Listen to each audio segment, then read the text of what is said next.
some images stay with you. One of mine dates back several decades to a village in Rajasthan. I remember waking up very early. The mist was still hanging over the village. We were trekking to a nearby dairy, and my image of that dairy was, right out of a Western film, I thought I would see rows of cows and buffaloes being milked by hand. Remember, this was many years before the age of the automatic milking machines. Instead, we arrived at what was a rather unremarkable building. Inside, I could see women, all wrapped up in traditional shawls, standing in a line. But why am I talking about this? Why today?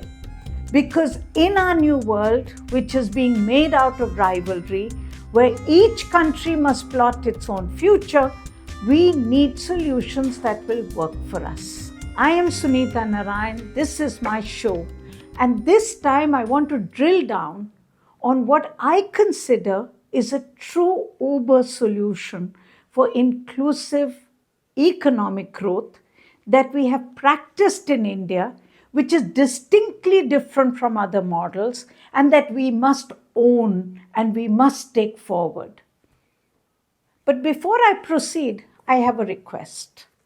Please like my show, please subscribe to our channel. We need your support. We need this because our ideas must spread. We need discussion, we need dialogue, we need you to help us to take these solutions forward. So let's stay with my decade-old memory for a moment.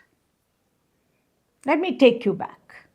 I am at this village dairy, no animals, but a group of women holding utensils. Then one by one, I see the women move to what is a seemingly small weighing machine on the counter. They put the utensil down and they get a printed slip. After this, they pour the milk into a big container. These women could not read or write. But when I ask them, what are they holding? They show me with absolute confidence and knowledge that the slip recorded not just the quantity of milk that they supplied, but also its fat content. And they tell me this will now tell them how much money they will get paid for the milk that they have sold.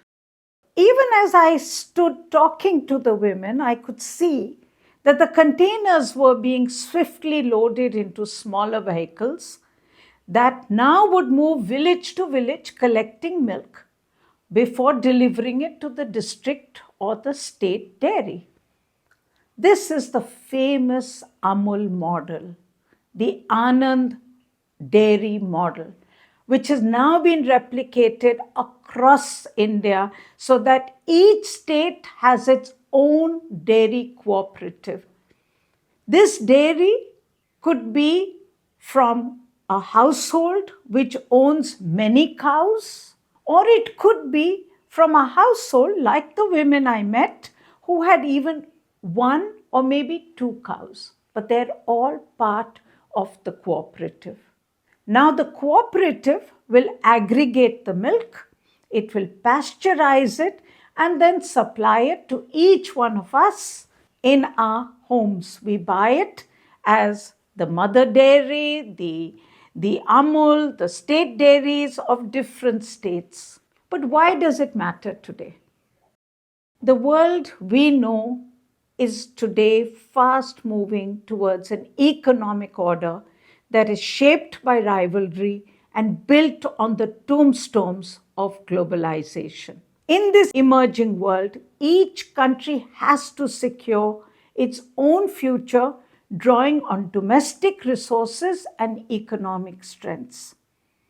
So it is time that we too drill down on what is the best way for us to grow and why our path must differ from the rest of the old rich world, which is today in fact struggling to find its economic relevance.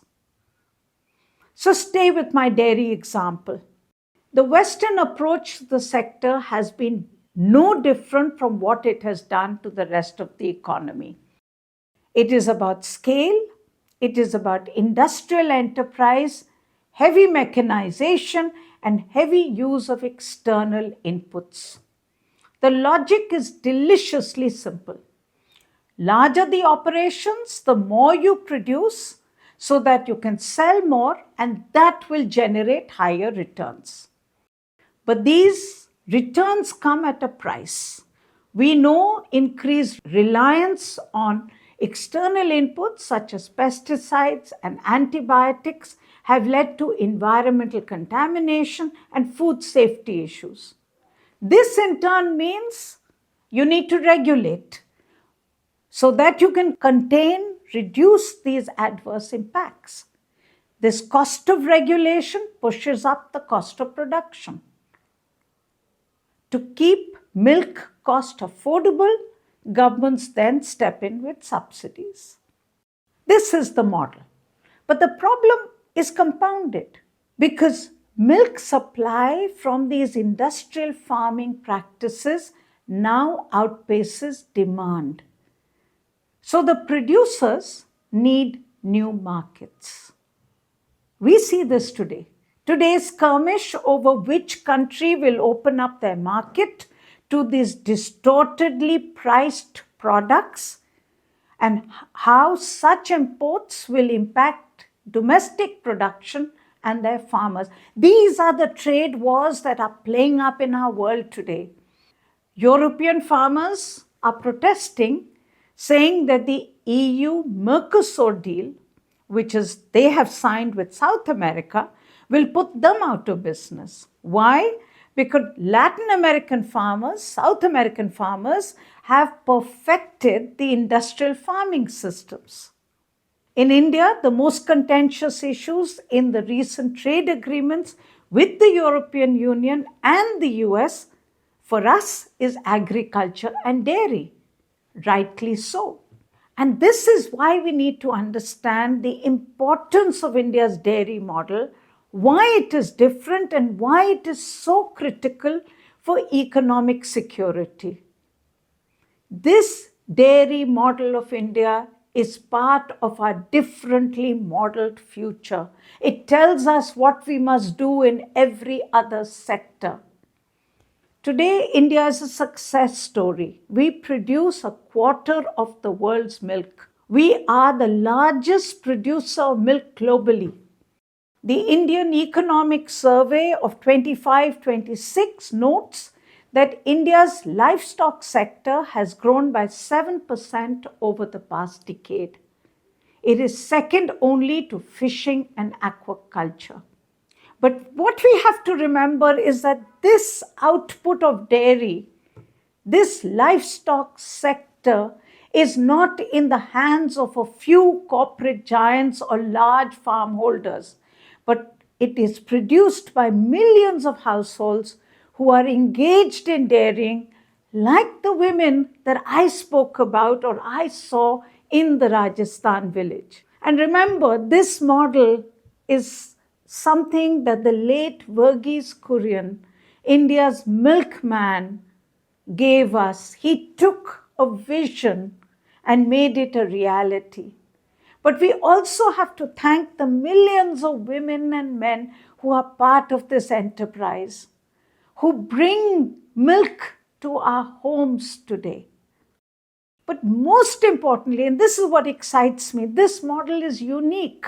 It puts money directly into the hands of producers, into the millions of people who can then invest in their well-being, who can then become consumers, even of the milk that is produced. So it is a truly inclusive model which distributes income because millions become producers. But this economic model has two other critical components, and this is different from the rest of the world.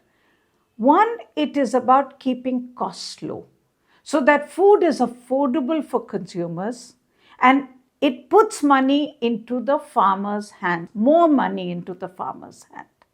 It's partly inbuilt, household level production, or what you call backyard dairying, keeps labor costs low. People who own the animals also are the laborers taking care of the animals. Their land costs are lower. But more can be done. Now the world is recognizing the value of free-range animals. But remember, in India, our farmers have traditionally practiced what you can call a silvo, which is tree, agriculture, and pastoral, which is grazing land system. Natural fodder is available through land management, and manure in turn is used to fertilize the soil, which adds to productivity. We need to build on this model. We need to build on every way that we can to keep the costs lower, to make it more sustainable. The second component is the restrained use of inputs. In industrial farming systems, disease management is a major cost. This is partly driven by the high animal density and the routine use of antibiotics just to prevent diseases. Indian farmers prevent diseases through their practices of low stocking and animal care. But we are also innovating. The National Dairy Development Board, NDDB, is now working with farmers to reduce the use of antibiotics by promoting traditional home practices for medicine. This makes sure that farmers do not invest in expensive drugs, but can actually make home medicines to prevent animal diseases. So if we can scale up these practices, we will make food affordable and put more money in the hands of farmers. But there is a third aspect, and this connects to you and me. Because good food needs consumers. It needs markets. The way to get homegrown markets is by increasing the purchasing power of people so that they can buy milk for their needs. And again, India stands different here. Unlike the rest of the world, our milk consumption is actually increasing. And if we distribute income through locally produced businesses, that is, if every farmer becomes profitable and every local enterprise becomes profitable, it will add to domestic consumption. We don't have to look across the world for markets. We can actually grow our domestic markets through distribution of income. But markets need more than money. We have to ensure that nutritive food does not lose its market to what is nutrient-empty, processed and ultra-processed foods. We cannot afford milk to lose its market to soft drinks and juices with no real fruit. We need food to be real, to build livelihoods, to build nature, to give us nutrition. This is the dairy model of India. This is why my memory of the Rajasthan village is so important. That Rajasthan village has now grown into many villages across the country, which are doing the business of dairy, providing milk in a distributed manner, putting money in the hands of people. So let's own this model. Put more money in the hands of the poorest through the entrepreneurship of millions. This is the true Uber solution of our world. It is about million flowers and they must bloom.